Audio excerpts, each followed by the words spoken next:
अस्सलाम वालेकुम व्यूअर्स, क्या हाल है? खैरियत से? मैं उमर खुर्रम एक और मालूमाती वीडियो को लेके आपकी खिदमत में हाजिर हूँ। उम्मीद करता हूँ आप सब खैरियत से होंगे और हमारी मालूमाती वीडियो से मुस्तफीद हो रहे होंगे। हमारा आज का टॉपिक भी इन्वेस्टमेंट मैनेजमेंट के हवाले से है, जिसमें हम बात करेंगे जो गुज़िश्ता दिनों में सन 2024 और 25 के लिए बजट अप्रूव हुआ है और उसमें मुख्तलिफ टैक्स रेट्स को बढ़ाया गया है, उससे म्यूचुअल फंड की इन्वेस्टमेंट्स पे क्या फ़र्क पड़ा है, हम इस हवाले से आज बात करेंगे। आइए शुरू करते हैं आज का टॉपिक।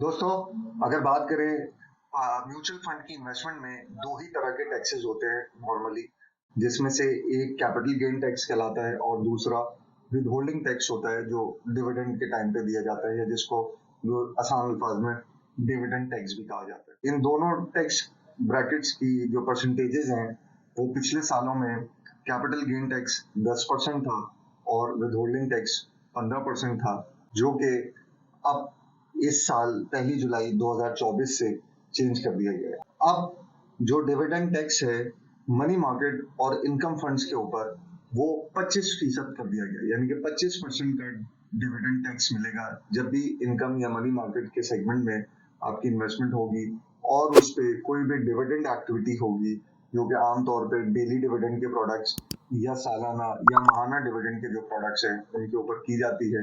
तो डिविडेंड की एग्जीक्यूशन के बाद 25% का टैक्स काट लिया जाएगा, जबकि जो डिविडेंड इक्विटी फंड्स यानी कि स्टॉक फंड्स में दिया जाएगा उसका टैक्स रेट 15% ही रखा गया है, यानी कि 15% ही रखा गया है। ये इसलिए भी किया है ताकि लोग स्टॉक्स में इन्वेस्टमेंट करने की तरफ अपने आप को माइल करें और इनकरेज हों कि उनके पैसे स्टॉक्स में ही रखे जाएं, ओपन मार्केट में लगाए जाएं, चाहे म्यूचुअल फंड्स के जरिए चाहे ब्रोकरेज के जरिए। अगर इसको एक समरी पोर्शन में बात करें तो इंडिविजुअल का जो टैक्स रेट है वो कैपिटल गेन को लेके 15% ही है, जबकि इंडिविजुअल का dividend tax rate stock fund के लिए 15% और इनकम या मनी मार्केट फंड के लिए 25% कर दिया गया है। और यही बात अगर हम कॉर्पोरेट्स या ऑर्गेनाइजेशंस या कॉर्पोरेट इन्वेस्टमेंट्स के हवाले से करें तो उनके लिए भी स्टॉक के डिविडेंड को 15% करके बाकी जो 25% का टैक्स रेट था उनका,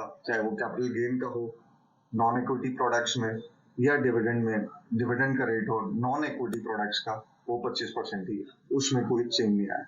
इन बढ़ते हुए टैक्स रेट को सामने रखते हुए हमारी टीम ने भी इसी बात का अंदाजा लगाया और आमतौर पे लोगों का भी, इन्वेस्टर्स का भी रुझान यही बनता है, वो या तो अपने सारी प्रोडक्ट्स की इन्वेस्टमेंट को नॉन डिविडेंड ओरिएंटेड प्रोडक्ट्स में ले जाएं, यानी कि जहाँ पे कैपिटल गेन की एप्लीकेशन ज्यादा आसान हो ताकि उनका टैक्स रेट बचा जा सके।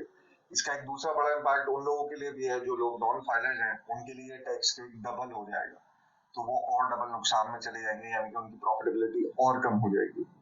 तो फाइलर बने, नॉन डिविडेंड प्रोडक्ट्स में कन्वर्ट कर लें अपना फंड्स, या तीसरी नौयत में स्टॉक मार्केट या स्टॉक प्रोडक्ट्स के अंदर इन्वेस्टमेंट करें, तो उससे ये आपका जो मिनिमम क्राइटेरिया ऑफ टैक्सेशन है वो अप्लाई होगा।